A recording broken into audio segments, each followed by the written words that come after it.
இந்த தென்னை மரம் வச்சு 3 வருடம் ஆச்சு. சமீபத்தில் இதனுடைய வேரில் வந்து வெள்ளைப்புழு தாக்குதல் இருக்குது அப்படிங்கிறத கண்டுபிடிச்சோம். இதில் பார்த்தீங்கன்னா தென்னை வந்து அடியிலிருந்து மேலே வரைக்கும் காஞ்சிட்டே இருக்கும். ஸோ அதற்கு சைபர்மெத்ரின் டஸ்ட் பவுடர் வந்து நீங்கள் அதனுடைய வேர் பகுதியில் சுற்றி தோண்டிட்டு நல்ல வேர் வெட்டுப்படணும். வெட்டுப்பட்டால் தான் நம்ம போடுற அந்த பவுடர் வந்து அந்த தென்னை அப்சர்வ் பண்ணணும். அப்சர்வ் பண்ணிவிட்டு உள்ளே இருக்கக்கூடிய அந்த வண்டுகள் வந்து இப்போ புழுவாக இருக்கும். அந்த புழுவெல்லாம் சாப்பிட்டுட்டு இறந்துடும். ஸோ நம்ம அந்த தென்னையை அதுலேருந்து காப்பாற்றிடலாம். ஸோ இந்த மாதிரி தோண்டி அந்த பவுடரை உள்ளே அப்ளை பண்ணிடுங்க.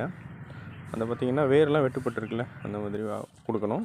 ஸோ அதுக்கப்புறம் நீங்கள் தண்ணியை ஊற்றி அந்த பவுடரை வந்து நல்லா டிசால்வ் பண்ணிடுங்க. டிசால்வ் பண்ணிவிட்டு அந்த தென்னையில் உள்ள தண்ணி இழுக்கிற அளவுக்கு பண்ணிடணும். ஸோ மண்ணை போட்டு மூடிட்டு விட்டுருங்க. ஒரு 1 வீக் கழித்து பார்ப்போம் எப்படி இருக்குன்ட்டு.